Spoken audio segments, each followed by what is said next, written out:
Morning student. आज physics के अंतर्गत बीएससी फर्स्ट ईयर का पेपर फर्स्ट है जिसका कि नाम मैकेनिक्स एंड वेव मोशन है।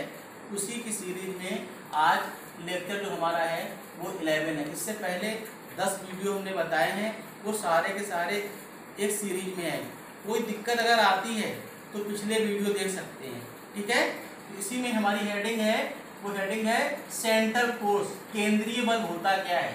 देखिए, केंद्रीय बल की बात जब करते हैं तो हमने पहले ही बताया था कि जो हमारा सेंट्रल फोर्स है ये क्या है, कंजर्वेटिव फोर्स का उदाहरण है। अब कंजर्वेटिव की बात आती है तो कंजर्वेटिव ने ये भी बताया था कि इसकी जो ऊर्जा है, जो काइनेटिक प्लस पोटेंशियल, उसका मान स्थिर रहता है। और अगर किसी बंद वक्र के अंतर्गत कार्य करता है तो उसमें क्या होता है, जो बंद वक्र के अंदर कार्य करेगा उसका मान भी क्या हो जाएगा, शून्य हो जाएगा। इसके अलावा गति ऊर्जा में परिवर्तन जो है वो भी क्या होता है, शून्य होता है। तो यहाँ पर क्या करना है, हम इसी के बारे में बात करेंगे, सेंट्रल फोर्स है क्या। देखिए, सेंट्रल फोर्स क्या है कि कोई वस्तु ऐसी है, स्थिर वस्तु है, उस पर हम क्या कर रहे हैं, बल लगा रहे हैं। जब बल लगाएंगे तो क्या हो जाए, चाहे बल आगे से लगाएं चाहे पीछे से लगाएं, लगाने पर होता क्या है, वो वस्तु क्या होती है, बार बार क्या होती है, उस स्थिर बिंदु की ओर जाती है। जब स्थिर बिंदु जाएगी तो क्या हो जाएगा, कुछ दूरी को कवर भी करेगा।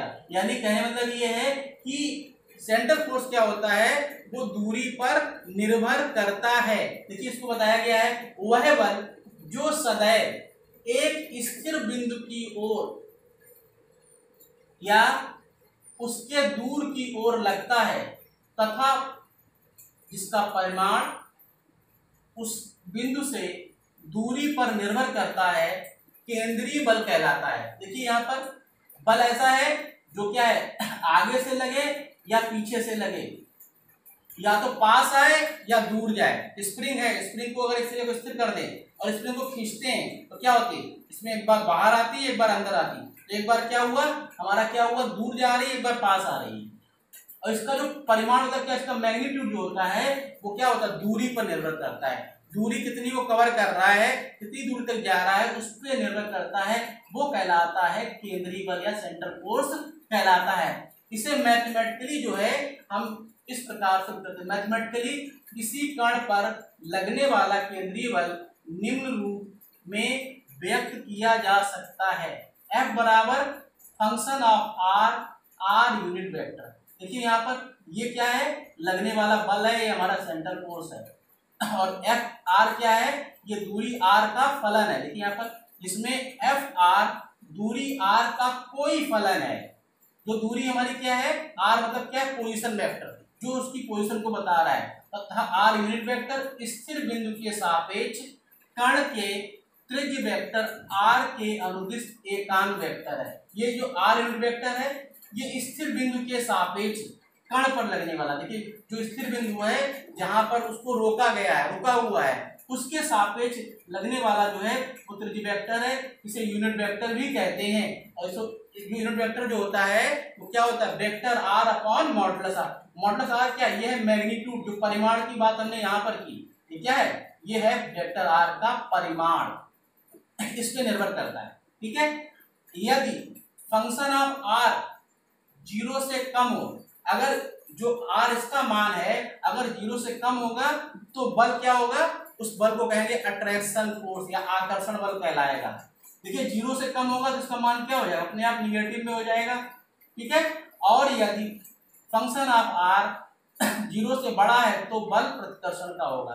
देखिए, अगर ये माइनस होगा तो हमारा क्या हो जाएगा, अट्रैक्शन होगा। और अगर ये पॉजिटिव होगा तो उस अवस्था में क्या हो जाएगा, रिपल्सन होगा, ठीक है।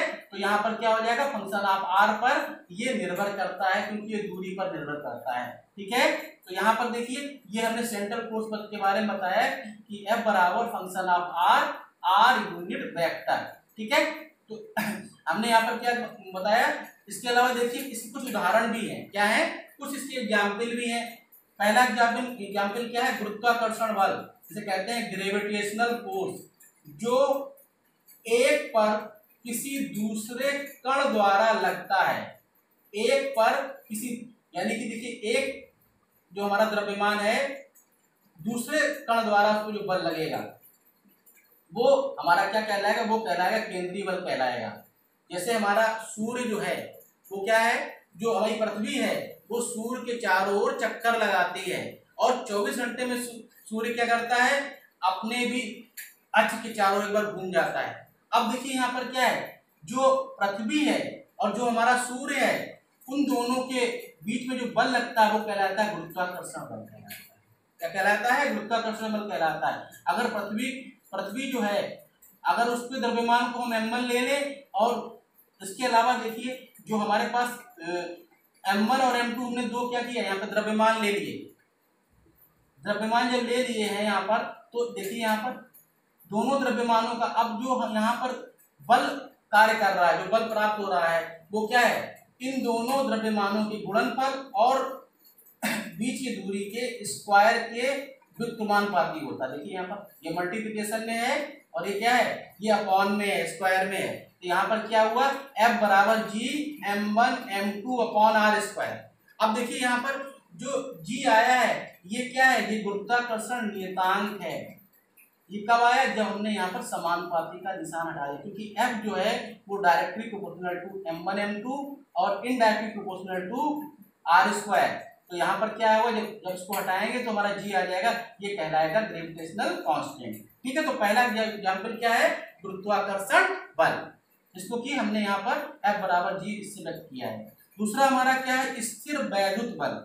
स्थिर यानी स्टैटिक इलेक्ट्रोस्टैटिक फोर्स। स्टैटिक मतलब क्या है, ऐसा वैद्युत बल जो अपने स्थान पर रुका हुआ है। अब देखिए बल की बात आती है, जब भी बल आएगा तो वहां पर क्या होगा, वहां पर द्रव्यमान तो होगा नहीं, वहां पर क्या होगा, आवेश होगा।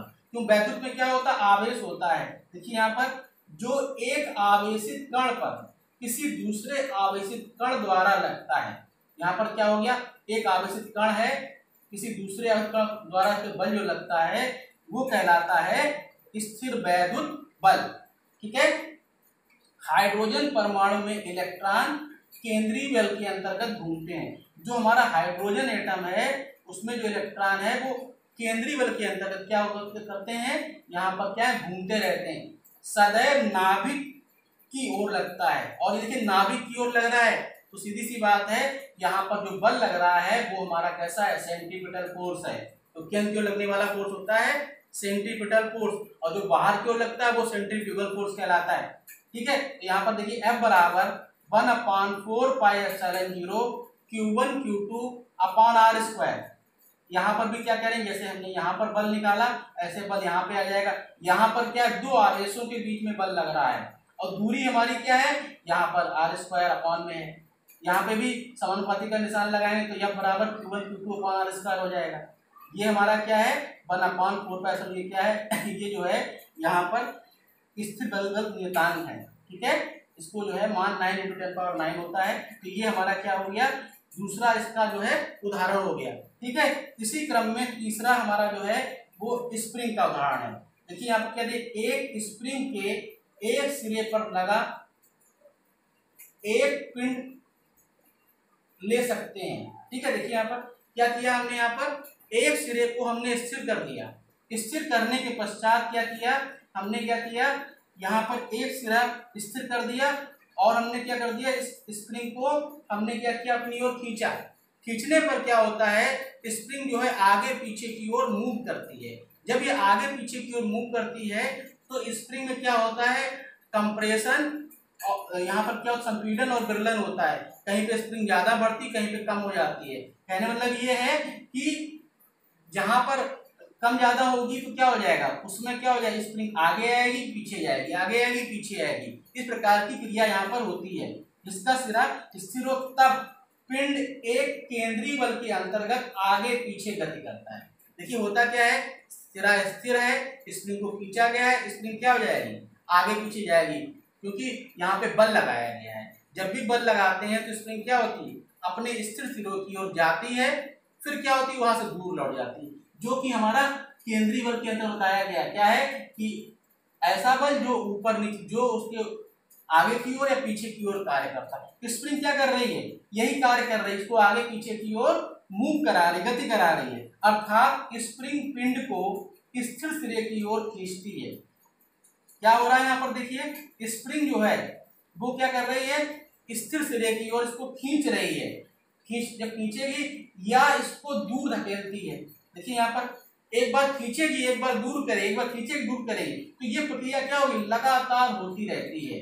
और जो सेंट्रल फोर्स में बताया गया है यही प्रक्रिया है कि एक बार पास आए, एक बार दूर जाए, पास आए, और क्या है, दूरी पर निर्भर करता है। तो स्प्रिंग भी क्या है, इसका एक उदाहरण है। इस प्रकार से हम लोगों ने सेंट्रल फोर्स के बारे में बताया यहाँ पर। इसके अलावा इसके 3 एग्जाम्पल बताए, एक ग्रेविटेशनल फोर्स, दूसरा स्थिर बल, तीसरा हमारा स्प्रिंग फोर्स।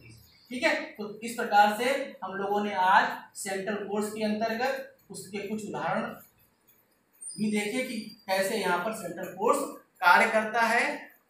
आज के वीडियो में इतना ही रखते हैं, अगले वीडियो में फिर कंटिन्यू करते हैं। धन्यवाद।